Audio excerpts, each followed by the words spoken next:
I'm sorry. I'm sorry. I can't. I can't right now. I just can't. Trump is hysterical. I mean, like, you could just, like, you can hear him after when he's off camera, like, really, Megan? I love your jam, Megan. Oh, wait, it's not jam, is it? It's more like spread, Megan. Very runny spread, Megan. It's bad enough in today's world feeling gagged and saying that you can't say these things and can't say that. That is so rich, considered all he and his wife want to do is silence voices online. Silence their dissenters online. I totally see him. Melania could get in the kitchen and make better spread, gotta say. Melania's a smart lady. She could whip up some spread, sell it. Yeah, she would sell millions of jars. The first lady, she would. Like, you could just totally see him saying something like that. So, oh gosh. Hey guys, welcome back to the channel. This is Jennifer. So happy to have you back. What's going on? How are you? So as you all know, King Charles is in the United States celebrating our 250th anniversary with our first family, President Trump and his beautiful wife, our First Lady, Melania Trump.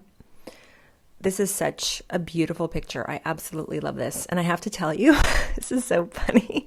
My mom and I are sitting on the couch watching this all live today. And my son comes in the room and he looks at the TV and he's like, the British are coming, the British are coming.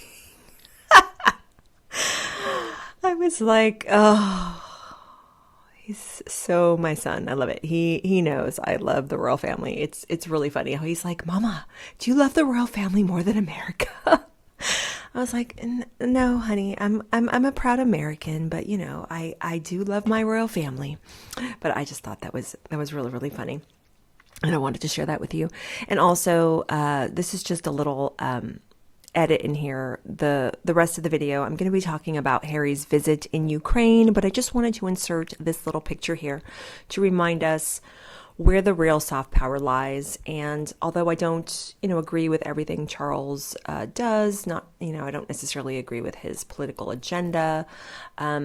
I still do think he is a very kind man. He is, and he's doing his best. Him and Camilla look great. I think it's wonderful to help strengthen the somewhat fractured relationship between our two countries. I think it's wonderful and so gracious and awesome just to have him there celebrating with the president and our first lady. So we need to remember that we cannot let Harry ruin this for the UK and the United States.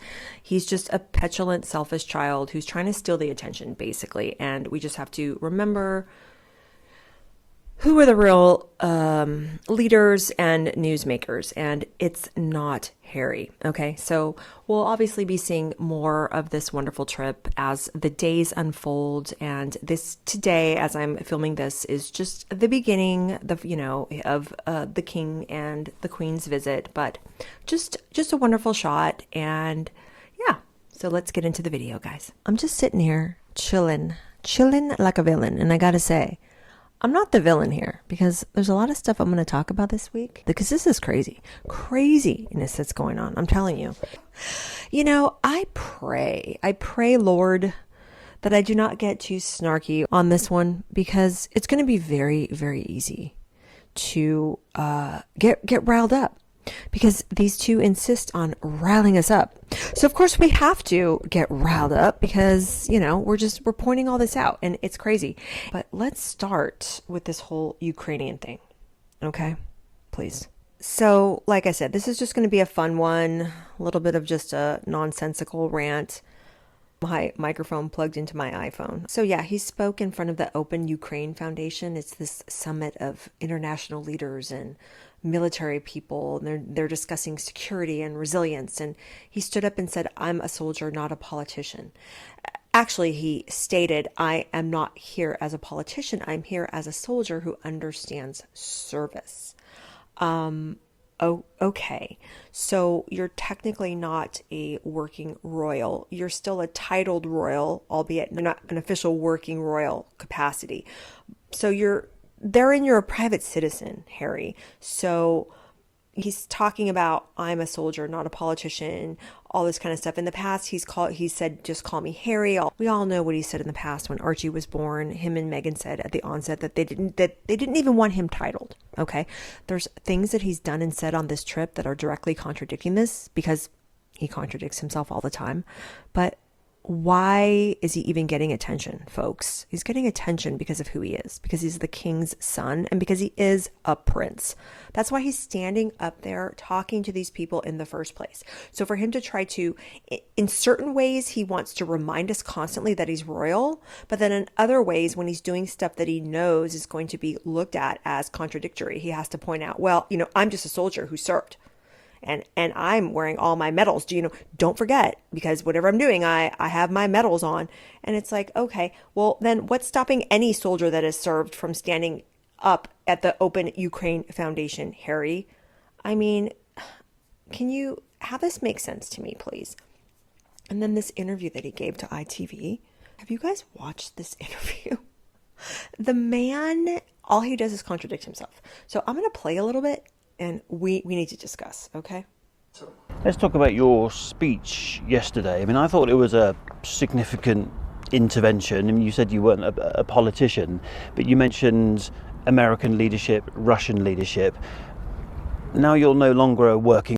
Stuff he should not be talking about. You can be private and have these opinions in private, but you're being invited because you are a prince and you are reflecting on the family. Now, I really do think that in a lot of ways, well, I shouldn't say in a lot of ways, let's just call it what it is. I think that King Charles and Prince Harry share the exact same political beliefs.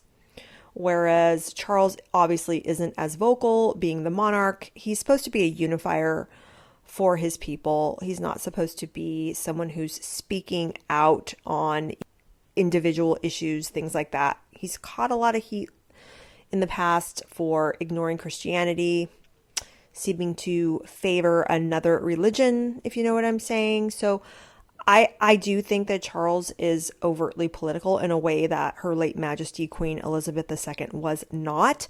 But still, he's not like this, okay? He's not standing in front of these political and military leaders in the Ukraine calling out the, American government and the UK government to do this and do that, and this is what you have to do. Like that's not what's happening.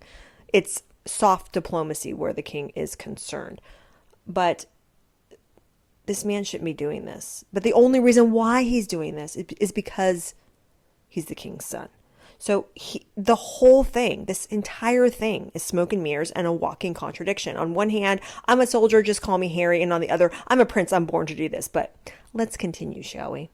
I'll rewind just a touch here. Hold on. Now you're no longer a working royal, and heaven knows there's been enough comment about that over the years. Do you feel like... I do think that was quite slippery of the interviewer, though, because he's setting him up at the beginning of the question, framing it as... you're doing all this, but you are not a working royal. He's establishing that at the onset. And I thought Harry's answer was quite interesting. Emboldened, the shackles are off, free to say things about the world you couldn't say before 2020? Look, I think the Overton window has shifted somewhat over the last 5 years. And I think that at the same time it's goes into his word salad because...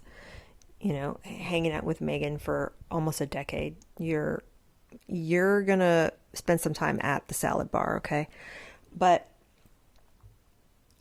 you would never have done this, Harry, had you stayed in the family. It would have been the soft diplomacy. It would have been just your foundations, your charitable endeavors. He wouldn't be doing these types of things.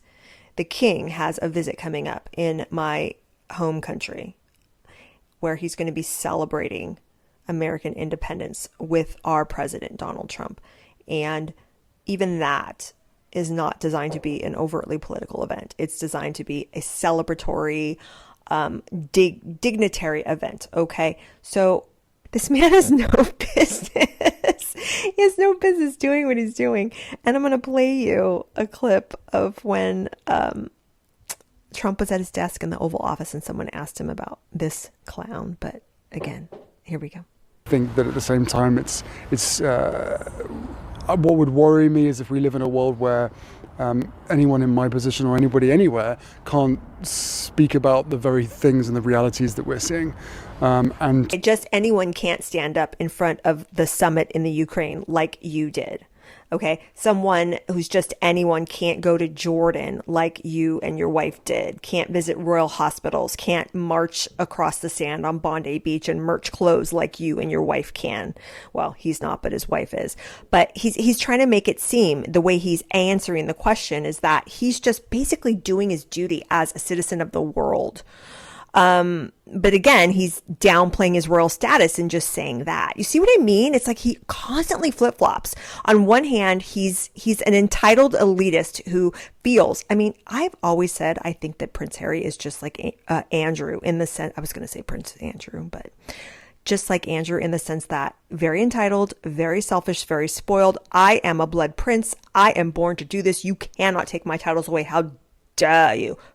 Clutch my pearls. So he's constantly flip-flopping between that. On one hand, just call me Harry, I'm a soldier. And on the other hand, well, I'm born to do this, I'm royal. It's like, which one, Harry? Pick a stinking lane. Pick a lane. and to hold those in leadership positions accountable, but also be able to try to encourage more support where support is needed. So okay, please. The Ukrainian government invited you there, just call me Harry, because you're a prince. And he's more than happy to, take that banner and run with it because he is also getting attention. He's getting the type of high profile attention that he needs to keep him and his attention-seeking wife relevant in the news. And I think that it is not a good thing. I think that if he wants to support Ukraine, he needs to do it in a completely different way. He needs to do it on his website. He needs to do it in ways that don't involve cameras and don't involve monetizing on his titles. This is completely and totally, utterly ridiculous. But there's more. There's more. shackles, from my perspective, we need to be collectively as a global community, we need to feel empowered to be able to speak truth to power. You're part of the problem because you're all part of the power. You are part of the power. And I love how when Harry talks about speaking truth to power, because him and his wife are elitists who have a lot of power and a lot of sway. They have a lot of money. Okay. And there's been a lot of people, including myself, over the past, 6 years since he's left the family, speaking our truth to his power, and he doesn't want to listen. And all him and his wife have tried to do is silence voices like mine who are speaking our truth to his power. But he doesn't see it that way. It's only his truth and what he wants to talk about and his narrative out there being furthered. Everyone else, like myself, can just go stick it where the sun don't shine as far as he's concerned. That simple. It's bad enough in today's world feeling gagged and saying that you can't say these things and can't say that. That is so rich, considered all he and his wife want to do is silence voices online, silence their dissenters online, not really offer up explanations for their behavior. And what they don't realize is that if they were more honest and forthcoming with us and maybe sat down for a real interview, because they haven't sat down for a real interview since they left the family, in the sense that that interviewer can look them in the eye, ask them any question that they want, ask them the hard-hitting, the controversial questions. These are the types of interviews that they will never sit down for. And if they did, people would have a whole heck of a lot more respect for them. You have to answer to people, especially when you vomit all over us, and they don't want to do that. So they don't want anyone to speak their truth to their power. That's why he's such a hypocrite. It's unbelievable. And that everything becomes political. I fundamentally disagree with that. What we are witnessing and what we are seeing is a humanitarian catastrophe in multiple parts of the world, and people. And when my wife and I visit Australia and we are at the site of a highly charged political massacre, Bondi Beach, we're going to make sure that we draw attention to it. And my wife is going to make sure that she can merch her clothes. I mean, they don't see the disgusting display for what it is. They don't see that. They're humanitarians. It's so bizarre that I've never seen two grown adults in my life past the age of 40 that are this unaware. Like, there's no self-reflection. They are so completely in the dark and unaware about how their behavior impacts others and what they do and what they say and how they're constant walking contradictions. It's insane to me. And people are speaking up, and people will continue to speak up, and I would encourage more people to do the speaking up, because, as I said, the vast majority... He's not really saying anything. He's not really saying anything of any real consequence. He's not really talking to anybody about all of the intricacies of what's going on between those two warring countries. Heck, I'll be honest with you guys. I know very little about the conflict itself. Like I do know a few things, but nothing I'm going to spout off to you guys here, because I don't feel comfortable doing that, because I don't feel as, I don't feel versed in it to be able to do that. And it's not like he's offering that to people. If you're going to stand up in front of that group and you're going to talk and you're going to whatever, it's like, tell us something. Give us some meat, Harry. Offer us some figures. Offer us some stats. Offer us some solutions. All it is just him standing up there. I'm Diana's son. I'm a soldier. I'm not a politician. Let's have peace, people. Let's have peace. US, you need to do what's right. Russia, do what's right. And, listen to me. And it's like, you have to give us a little bit more. This is just empty platitudes. It's all surface. It's all smoke and mirrors. And it's all, remember, I'm Diana's son. Remember, I'm Diana's son. Don't forget, I'm Diana's son. Like, the guy needs to wear a freaking shirt that says, don't forget, I'm Diana's son. I mean, this is how bad it's gotten, you guys. I mean, it's just all, he's attention seeking. He's an attention seeker. That is my humble opinion, because that is what I am seeing. He is calling attention to himself, not the causes. So I'm half Ukrainian. So I don't understand why my people think that this guy is a good representative of their cause. Really, really don't. I said the vast majority of people want to see an end to these conflicts and an end to this endless division that is largely being created online.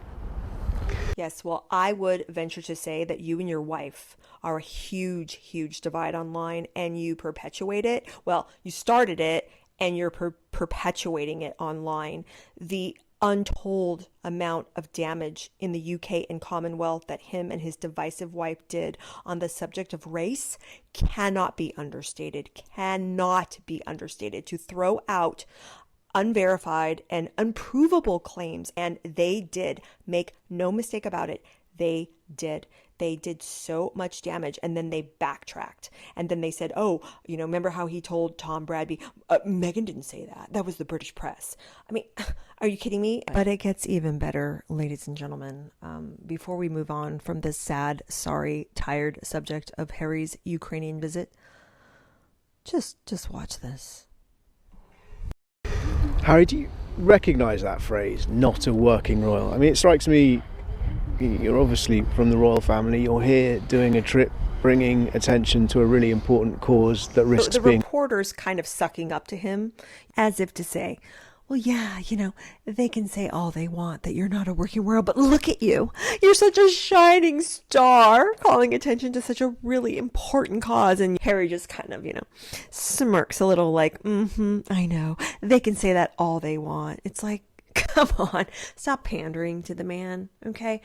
That is this man's problem. He's been pandered to his entire life, and they're still doing it despite decades of bad behavior. Carrying on. Forgotten. Do you recognise that description of you? No, I will always be part of the royal family, and I'm here working and doing the very thing that I was born to do. And why did you walk away from the role, Harry? If this is what you were born to do, I'm asking the very same question that everyone has been asking this week. If this work is so important to you, why did you step back? He stepped back because him and his wife wanted more notoriety. They wanted more attention, fame, and money. Money. They wanted to be able to monetize the titles in a way that they could not within the confinement of the establishment of the family itself. Because the family itself isn't supposed to be about money and monetization and trying to get everything they can. It's about service and duty. So they want the best of both worlds, which is fine. Harry and Meghan are entitled to do that, but just drop the titles. I remember when he was asked by Tom Bradby in that interview, why don't you just drop the titles? And he was like, well, what difference would that make? Well, it would make a heck of a lot of difference, Harry. It would stop this constant barrage of criticism of you and your wife. for one thing, that would stop. People would stop accusing you of being a mega monetizer and a person that's just taking advantage.